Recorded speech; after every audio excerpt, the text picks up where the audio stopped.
Hello! Today we're going to learn how to do 3 basic hand stitches that will aid you in all of your sewing endeavors. The first is the basic running stitch, then the basting stitch, and also a back stitch. A running stitch is a very simple in and out stitch. I'm sure that you probably already know how to do it even if you don't think you do. A basting stitch is a slightly longer version of this, used to hold pieces of a garment together as you're working on construction, and it also has a lot of other uses as well.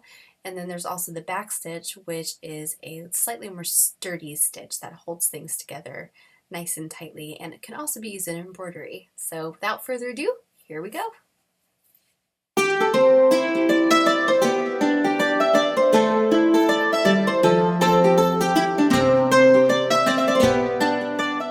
Today we're going to learn some basic sewing stitches. These are stitches that I believe that you should always learn before you ever attempt actually sewing something. We're going to learn a running stitch, a basting stitch, and a back stitch today, and we'll learn some other stuff in episodes to come, but today we're just going to start with basics. And all you need is a piece of scrap fabric or just a piece of fabric. I would recommend just getting a plain colored fabric, a contrasting thread so you can actually see it, and your scissors or your teeth if you like to just bite your thread off with your teeth. That's what I usually end up doing. Alright, so the first thing that we're going to do is I'm actually going to show you how to make a knot on your needle. This is something that is tricky to do. There are other techniques. This is the one my mom taught me as a child, and I think I've done it so long that I don't realize exactly how difficult it is to do sometimes. But you start with your needle that you have threaded, and I don't know if you could see it this close, but I'm using an embroidery needle because that's best for learning stitches and needlework, and it's a little bit easier to thread because the eye is a little bit bigger. Okay, and then we're going to go all the way to the end of your thread. Get the end of your thread, just like this. Okay, you're going to take that end, hold it, pinch it in your fingers like this, right alongside your needle. Okay, on the top half of the needle, you're going to take this hand and wrap 4 or 5 times, just like that, and then grab that little wrapped section with this hand too. Okay, so you've got, this hand is holding everything. It's got the needle, it's got the end, and then the little wraps underneath it, in between your finger and thumb like this. Okay, take your other hand and you're going to pull the needle out, keeping your hand kind of tight here on top of the little twists around your needle here. You're going to pull the needle out of that and pull the thread all the way down to the bottom. Whoops, I accidentally let go of it. Okay, so thankfully my twist was still at the top there. Okay, whoop. Okay, so I pulled, and look at that. We've got a nice little knot at the bottom. Ha ha. That's going to take some practice in and of itself, and that's okay. You can practice making knots all day if you want to. Once you get it down, it's really easy. Okay, so the first thing that we're going to learn is a running stitch. This is your basic stitch that you do that just goes in and out and in and out and in and out. We're going to start just at the end of your fabric, and we'll go in and then poke your needle out just a short distance away. You're in control of how long these are, how even they are. Okay, you can do a few at a time. Pull, not too tightly, like this. If you want, you could, poke it in, pull it, and then poke it back up, and pull it back up. That is a little bit more time consuming, and it's a little bit harder to keep a straight line that way. I prefer to keep the needle on the top and go in and out, and then pull all at once. So you could make a really small running stitch, like so. See the difference? Or you could make a really large running stitch, and that is actually called basting when you do that, okay? So this is your running stitch. In, out, in, out, in, out. That's it. That's a running stitch, okay? Now, to make a knot in this, we are going to take a very tiny little stitch here right next to the end of our thread. And just tiny, like this, and pull it. And don't pull it all the way though. We're just going to leave a little bit of a loop like this.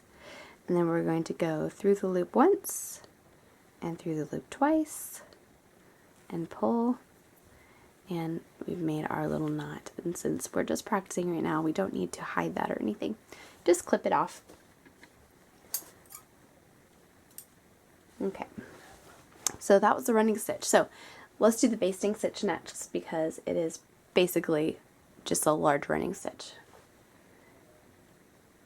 Okay, basting is something that you will do a lot of when you're doing garment construction.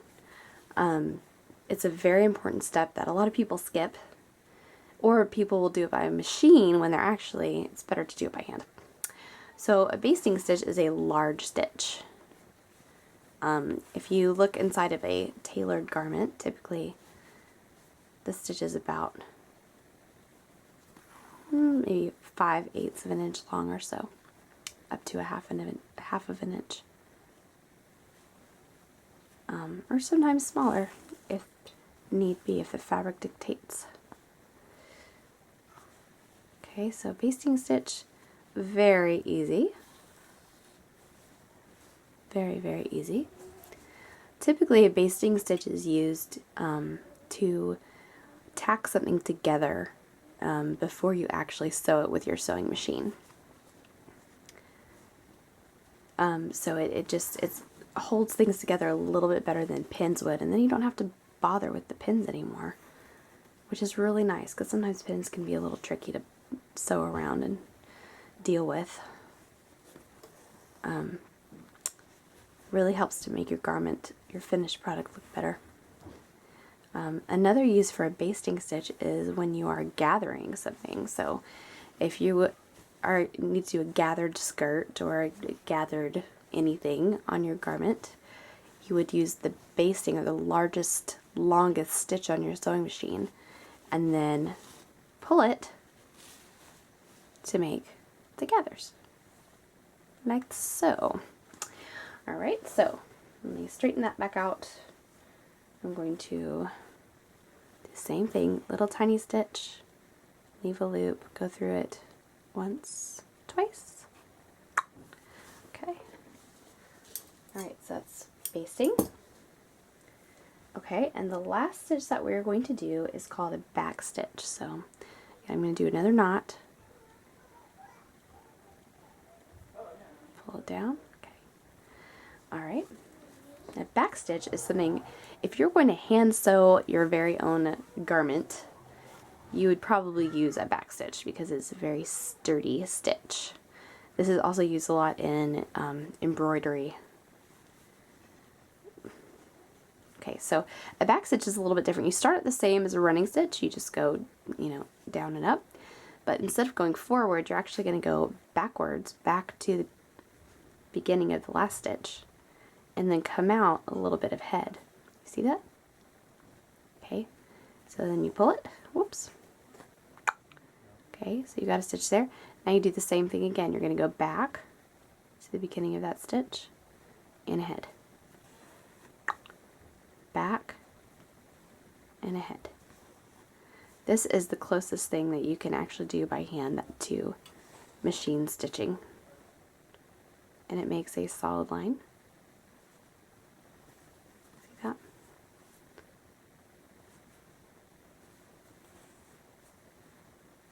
Back and ahead. Oops. Okay, so that's a back stitch.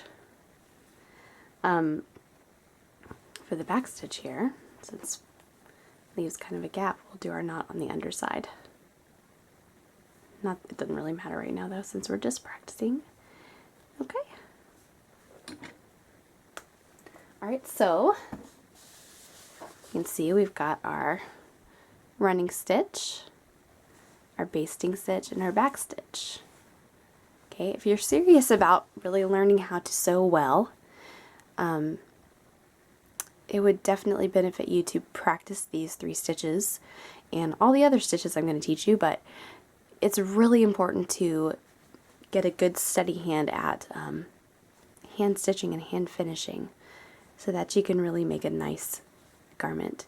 The more you practice, the better you're going to get. I have been sewing my whole life, so it's kind of second nature to me to do these things, but it can get that way for you too. You just have to practice.